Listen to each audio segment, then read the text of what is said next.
Magandang araw mga kataktika, at ngayon ay pag-uusapan natin ay tungkol sa marketing o ang pag-aalok. Ano nga ba ang marketing or what is marketing? Is currently defined by the American Marketing Association or the AMA as the activity set of institution and processes for creating, communicating, delivering, and exchanging offerings that have value for customers, clients, partners, and society at large.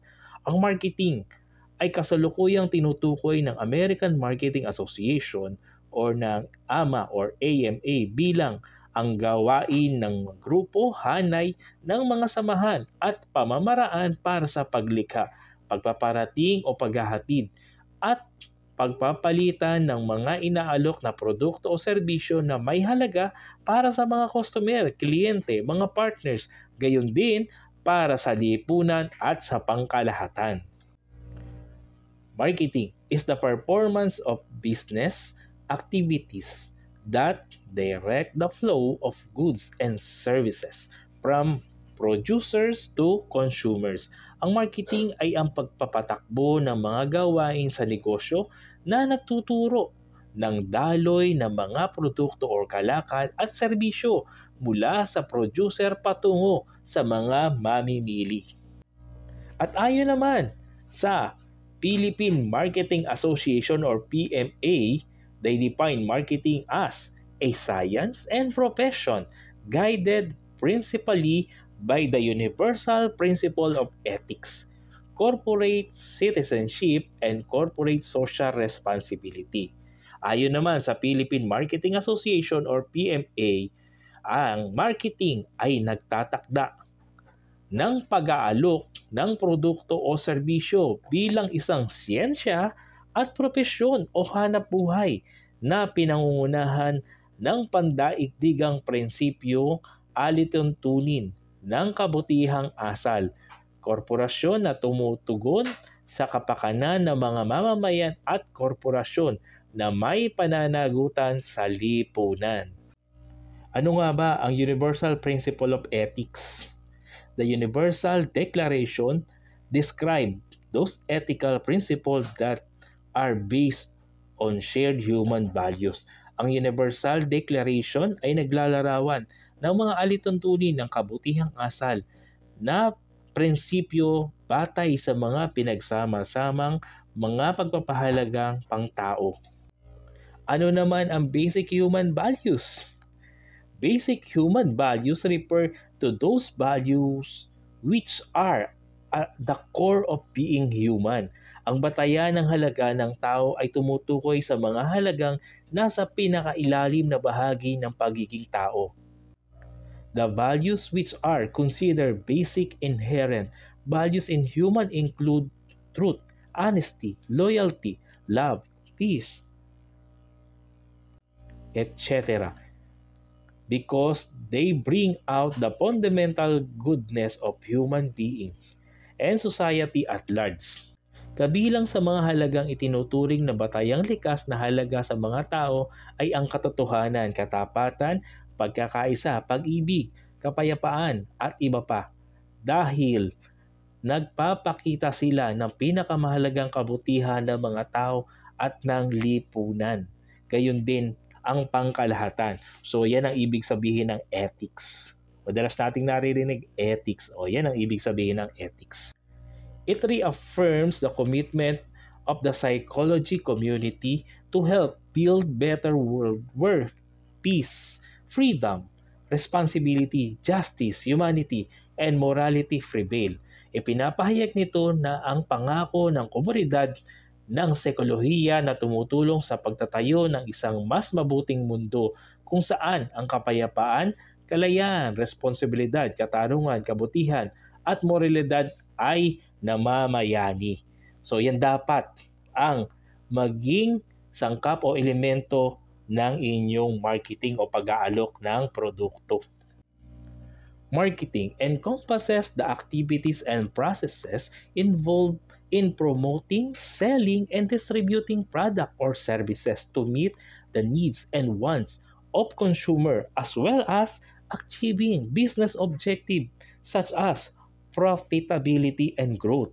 Ang marketing o pag-aalok ay ang mga aktibidad, trabaho at proseso kasama sa pagpopromote, pagbibenta at pamamahagi ng mga produkto o serbisyo upang matugunan ang mga pangangailangan at gusto ng mga mamimili. Gayon din, pagkakamit ng mga layunin ng negosyo tulad ng kita at paglago or pag-unlad.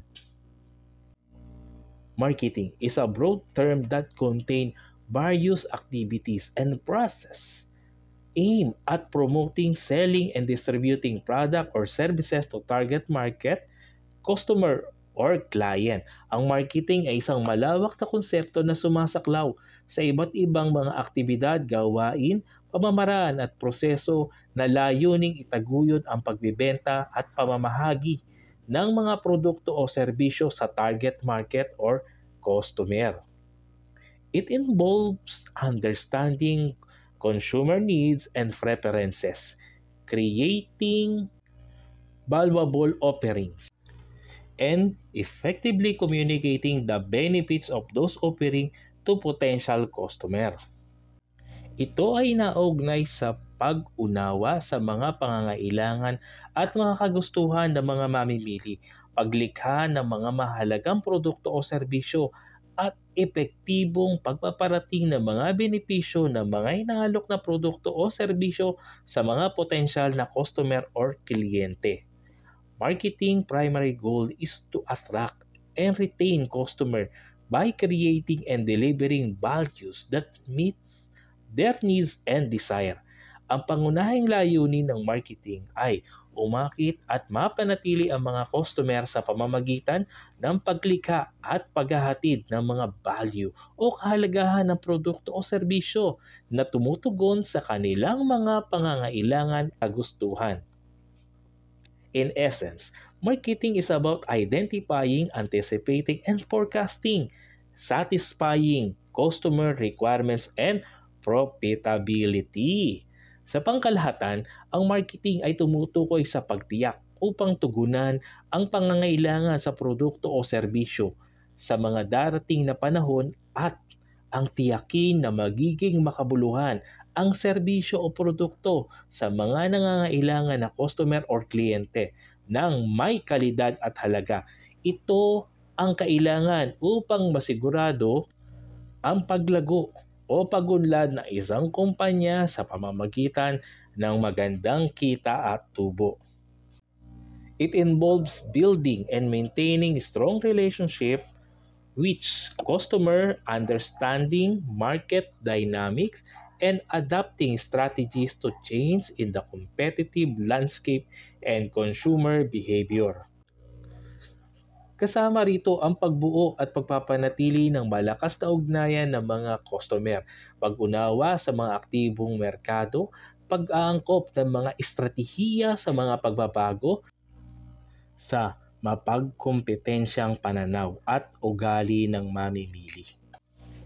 Marketing contain a range of activities including market research, product development, pricing strategies, distribution channels, promotion, advertising, public relation, and most important, sales. Ang marketing ay naglalaman ng iba't ibang mga aktibidad o gawain, pamamaraan, kabilang ang pagsasaliksik sa merkado, pagpapaunlad ng produkto, mga diskwento at pagtatakda ng presyo, pangaparaan na pamamahagi ng produkto, promotion at advertising, pampublikong relasyon o ugnayan, at pinakamalaga sa lahat, ang pagbebenta.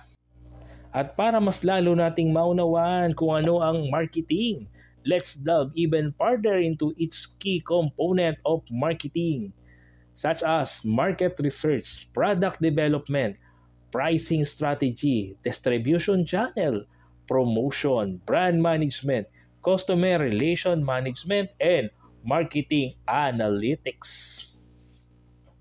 At kung ako ang tatanungin nyo kung ano ang marketing sa point of view ko, marketing is the art of transferring product or services from the point of production to the point of consumption.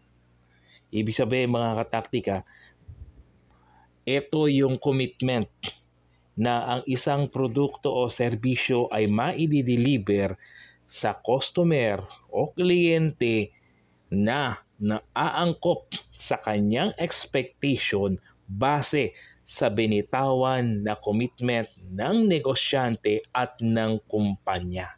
Sa ganung pamamaraan, madidevelop ang good relationship. Magkakaroon ng repeat client or customer. Kayo mga kataktika, ano sa tingin nyo ang marketing? Comment down below at pag-usapan natin yan. And don't forget to like, share, and subscribe mga kataktika. New idea. Agree? Agree. Thank you very